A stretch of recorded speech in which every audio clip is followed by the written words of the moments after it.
नजर आ रहे हैं उसी से जुड़ा हुआ। भारत से जंग लड़ने की तैयारी कर रहा है बांग्लादेश। भारत बांग्लादेश सीमा पर एक बार फिर से ड्रोन देखा गया। भारत बांग्लादेश बॉर्डर पर फिर से TB2 ड्रोन देखा गया है। अब मेघालय के पास ये नजर आया है TB2 ड्रोन।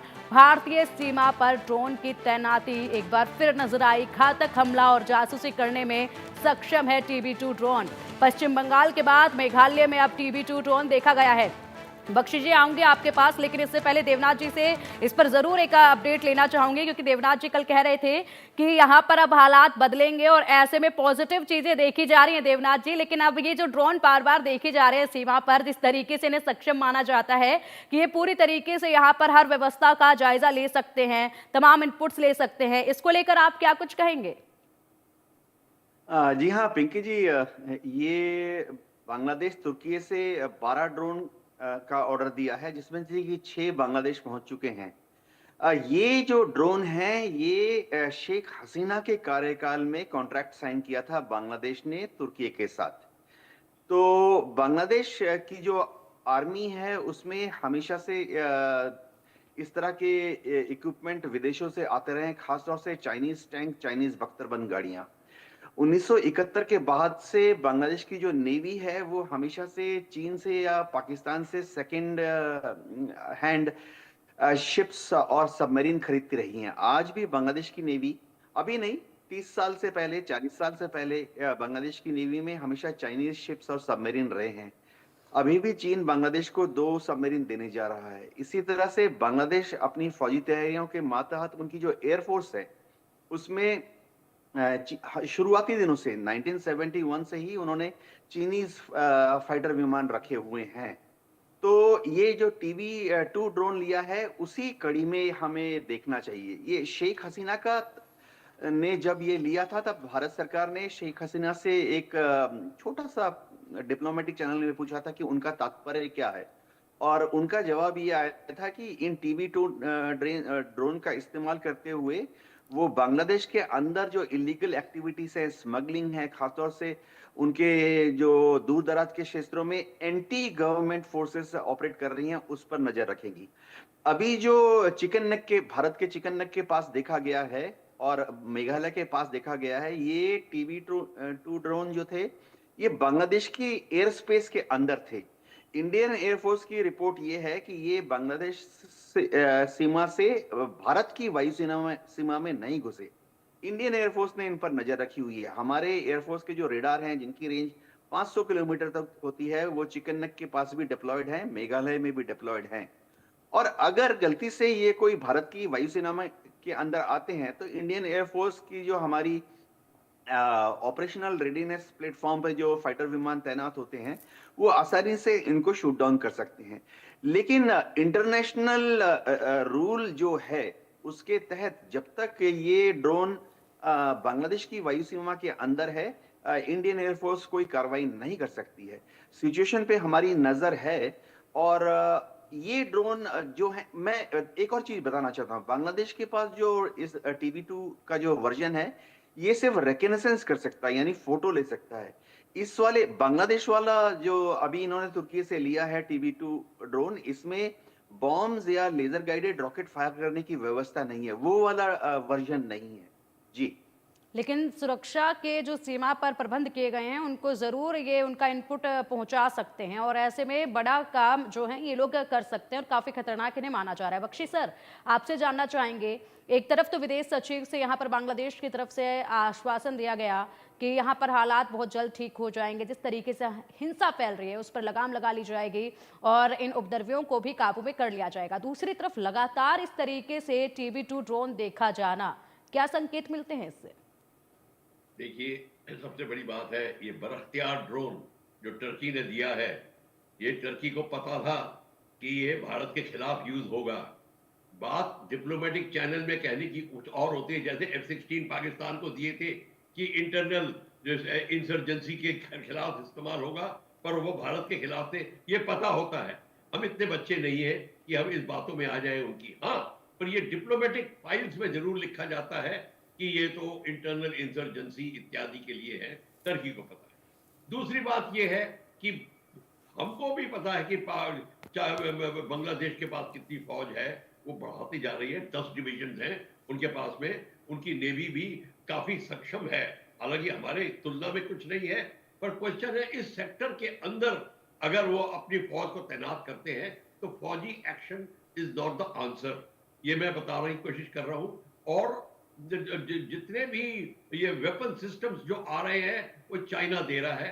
चाइना ने टर्की से साझा किया हुआ है कि आप बेशक दीजिए, मैं इनको डेवलपमेंट करूंगा। जैसे कि रशियन एयरक्राफ्ट को चाइना ने दिया था बांग्लादेश को, वही मिग-21 जो हम उड़ाते थे, उन्होंने F7P F7M के वर्जन बना के बांग्लादेश को दिए थे, श्रीलंका को दिए थे, इनको भी दिए, मिग-19 के वर्जन भी दिए हुए। तो क्वेश्चन सारा ये उठता है कि ये कंट्रीज जो हैं भारत के खिलाफ साजिश कर रहे हैं, ये वेपन भी इक्विपमेंट भी देंगे। हालांकि अब हमारे साथ जो बना के रखने की बात होती है वो भी अपना डबल गेम वो खेलते हैं। तो भारत को इस बात की चिंता जरूर करनी चाहिए कि अब हमारे को अपनी इंटरनल सिक्योरिटी सिस्टम पे नजर रखनी चाहिए। ये जो अंदर आते हैं, चाहे रोहिंग्या हो चाहे बाकी रिफ्यूजी हो, ये पैसे दे के आते हैं। इलाहाबाद के 2,500 के वैसा जो बनेगा, वो जो कार्ड बनेगा, बॉम्बे का इतने का बनेगा, दिल्ली का इतने का बनेगा। हमारे एजेंट्स ने ऑफिस खोले हुए हैं। अगर ये चीज हमारे हैं तो हम बॉर्डर पे ड्रोन को निगरानी रखने की क्या जरूरत है? पहले अपने को तो ठीक करो। हमारे भारत के अंदर में सारा ये है। हजारों की तादाद में जो रोहिंग्या आए थे, सबको पता था कि बैठ रहे हैं, पर लोकल जो पॉलिटिकल लीडर है वो अपना वोटिंग के लिए, वोट गैदरिंग के लिए इनको चुप करके बैठे हैं। Till such time television said कि ये क्या हो रहा है। ये हमारे अंदर भी कुछ प्रॉब्लम्स हैं, इनको दूर करना पड़ेगा, which are supporting the system. तो हमको सबको सबसे पहले है साजिश ये होगी कि अपने सिस्टम को ठीक करके, और जितना भी हो हर एक सिटीजन को चिंता करनी पड़ेगी, हर एक पुलिस स्टेशन को चिंता करनी पड़ेगी। एक्चुअली सबको अब लिस्ट बनानी चाहिए कि हमारे बाहर वाला कौन कौन है। लोगों के घर में नौकर काम कर रहे हैं, वो वहां से आए हुए हैं, कोई रिपोर्ट नहीं करता, उनके क्लियरेंस बन जाती है। ये समस्या और बड़ी है। बरख्तियार ड्रोन तो सर्वेलेंस करके चला जाएगा, और वो उसका प्रॉपर राइट है कि बॉर्डर में से सर्वेलेंस करे, हम उसको ऑब्जेक्शन नहीं उठा सकते। तो ये बात एब्सोल्युटली क्लियर है। तो हमारे को अब सबसे बड़ी बात है, अपनी जो फौज की जो तैयारी है वो बहुत ही प्रॉपर करनी पड़ेगी। बिल्कुल और सर, पैरामिलिट्री की एक पता, पैरामिलिट्री की उन यूनिट्स पे नजर रखनी पड़ेगी जो ये चीज अलाउ कर रहे हैं अंदर आने की। आपको पता होना चाहिए वहां पे भी बहुत गड़बड़ चल रही है।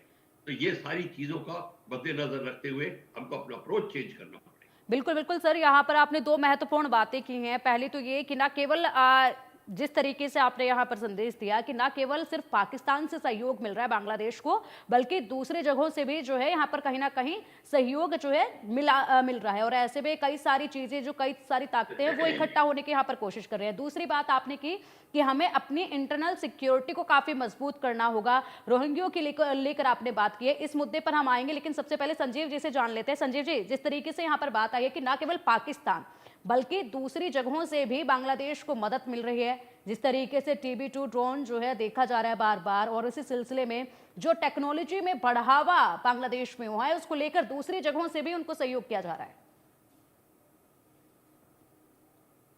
गहरी साजिश के तहत ये किया जा रहा है। पाकिस्तान तो आतंकवाद का एपी सेंटर है ही। पाकिस्तान भारत के विरुद्ध तो साजिश से रास्ता ही है वो। और जो बांग्लादेश में हाल के समय में जो उठापटक हुई, जो उथल पुथल हुआ, वो जाहिर है कि पाकिस्तान की जो खुफिया एजेंसी ISI उसमें पूरी तरह से संलग्न थी। इसमें कोई दो राय नहीं है पिंकी जी कि बांग्लादेश में ये जो रेडिकल इस्लामिस्ट जिहादी जो ताकतें हैं, कट्टरपंथी हैं, वो अपने प्रभाव को बढ़ाते जा रहे हैं। और उनको इस प्रभाव को बढ़ाने की प्रक्रिया में पाकिस्तान की खुफिया एजेंसी ISI और वहाँ के जो आतंकी संगठन है उसको पूरा सहयोग दे रहे हैं। टर्की की जहाँ तक बात है, टर्की के जो अति महत्वाकांक्षी राष्ट्रपति अर्दोगान, उनका लक्ष्य ये है कि वो तमाम जो मुस्लिम राष्ट्र हैं उनको आपस में साथ में लेकर के वो मुस्लिम वर्ल्ड के नए खलीफा के रूप में उनको अपने आप को स्थापित करने की मंशा रखते हैं। और अपनी इस महत्वाकांक्षा को हासिल करने की प्रक्रिया में वो साम दाम दंड भेद सब कुछ अख्तियार करते हैं। आर्मेनिया अजरबैजान के युद्ध में उन्होंने अजरबैजान का साथ इसलिए दिया। अजरबैजान को यही जो TB2 बायरेक्टर ड्रोन्स हैं वो बड़ी संख्या में प्रोवाइड कराए और इस ड्रोन्स का इस्तेमाल जो है अजरबैजान ने जो है आर्मेनिया के खिलाफ बिल्कुल किया और उसके ऊपर काफी जो उसको क्षति पहुंचाई। तो और टर्की ने ये जो ड्रोन अजरबैजान को इसलिए दिया क्योंकि अजरबैजान एक मुस्लिम बहुल राष्ट्र है और वहां पर भी वो जाहिर है कि क्रिश्चियंस जो आर्मेनिया क्रिश्चियन बहुल राष्ट्र है उसके बीच में टकराव को बढ़ा करके धार्मिक विभाजन के आधार पर अपने आप को दिखाना ये चाहते थे कि हम मुस्लिम वर्ल्ड के लीडर बन जाएं।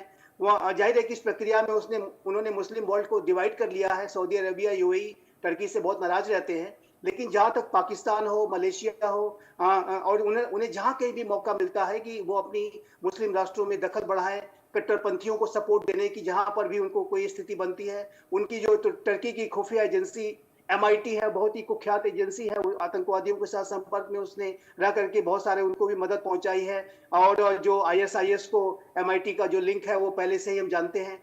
जो भारत के अंदर भी अनेक तरीके की साजिशों को, कट्टरपंथियों को बढ़ावा देने में PFI जैसा जो संगठन है उसके साथ भी टर्की की एजेंसीज के लिंक्स पाए गए, ऐसी रिपोर्ट्स हैं और उसकी जांच अभी भी जारी है। तो ये जो पूरी स्थितियां हैं ये एक गहरी साजिश का संकेत देती है कि न सिर्फ पाकिस्तान बल्कि टर्की की जो एजेंसीज हैं वो भी वहां पर उस फ्रंट पर एक्टिव हो गई हैं। TB2 बायरेक्टर ड्रोन का टर्की के द्वारा दिया जाना, यद्यपि ये करार पहले से किया गया है, लेकिन अभी जिस तरीके की ये जो डील हुई है और टर्की ने इसको और बांग्लादेश ने इसको जैसी तैनाती दे दी है और जगह जगह ये ड्रोन देखे जा रहे हैं, आखिर ये किसके खिलाफ ये ड्रोन इस्तेमाल करेंगे? 4000 से भी ज्यादा 4000 किलोमीटर से भी ज्यादा लंबी जो सीमा रेखा भारत की है, जाहिर है कि उसके ऊपर ये खतरे पैदा कर सकते हैं। आतंकवादी जो है वहां पर एक्टिव हो रहे हैं। तो ऐसे में मेरा ऐसा मानना है कि भारत की सरकार को और हमारे पूरे भारत के राष्ट्र को बांग्लादेश के फ्रंट को बहुत ही गंभीरता के साथ लेना होगा। और मैं बख्शी सर से बिल्कुल सहमत हूं कि हमें अपने होमवर्क को भी करने की जरूरत है। बिल्कुल। और ये जो एजेंट्स हैं, ये जो दलाल हैं, जो फेक इस तरीके की आईडी बनाने वाले का जो पूरा एक रैकेट है, इसको बस्ट किए जाने की आवश्यकता है। ऐसे लोगों के खिलाफ सख्त से सख्त कार्रवाई करने की आवश्यकता हमारी लॉ इन्फोर्समेंट एजेंसीज को है। इस तरीके की एक्टिविटीज भारत में बर्दाश्त नहीं की जा सकती कि आप जो है फेक आईडी बनाइए, फेक पासपोर्ट बनाइए, इत्यादि इत्यादि और अन्य तरीके की जो डॉक्यूमेंट्स भारत में रहने के लिए हो सकते हैं उसको बनाने का एक पूरा आपने कारोबार चला रखा है, ये बर्दाश्त नहीं होगा और इसके खिलाफ भी सख्त से सख्त कार्रवाई करने की आवश्यकता है। दूसरा, जहां तक बांग्लादेश का फ्रंट है, मैं इसमें स्पष्ट रूप से मैं कहना चाहता हूं कि जहां तक हमारे डिप्लोमेटिक एंगेजमेंट्स का प्रश्न है, हमारे जो सकारात्मक अप्रोच का प्रश्न है, वो जारी रहना चाहिए। भारत बांग्लादेश के साथ जो अपना एंगेजमेंट है वो हमें बना के रखना होगा। लेकिन एक बात बहुत स्पष्ट करनी होगी, हमें अपने स्ट्रेटेजिक कम्युनिकेशन में हमारी जो बातचीत होती है कि भारत बांग्लादेश के लोगों के साथ, बांग्लादेश के एस्टेब्लिशमेंट के साथ तो अपने डिप्लोमेटिक एंगेजमेंट निसंदेह बना के रखेगा और बांग्लादेश उन्हें अपनी पूरी मदद भी करेगा। लेकिन ये जो कट्टरपंथी हैं, ये जो आतंकी हैं, इनके खिलाफ भारत किसी भी तरीके की कार्रवाई करने के सारे विकल्प भारत के पास मौजूद है। भारत के हितों को यदि हानि पहुंचाने की कोशिश की गई तो ये भारत को बर्दाश्त नहीं होगा। हिंदू कम्युनिटी पर बांग्लादेश के अंदर अगर हमले ऐसे ही जारी रहे तो वो भी भारत को बर्दाश्त नहीं होंगे। बिल्कुल और संजीव जी। भारत अगर भविष्य में कोई कार्रवाई अगर करता है तो वो कार्रवाई जाहिर है कि बांग्लादेश के लोगों के खिलाफ नहीं होगी, बल्कि आतंकवादी कट्टरपंथी जो ताकतें हैं उनके खिलाफ भारत कार्रवाई करने के भारत के पास विकल्प है और मेरा ऐसा मानना है कि वो हमें विकल्प ओपन करके रखने चाहिए। बिल्कुल बिल्कुल। और जिस तरीके से आपने संजीव जी बताया यहाँ पर कि भारतीय की तरफ से तो यहाँ पर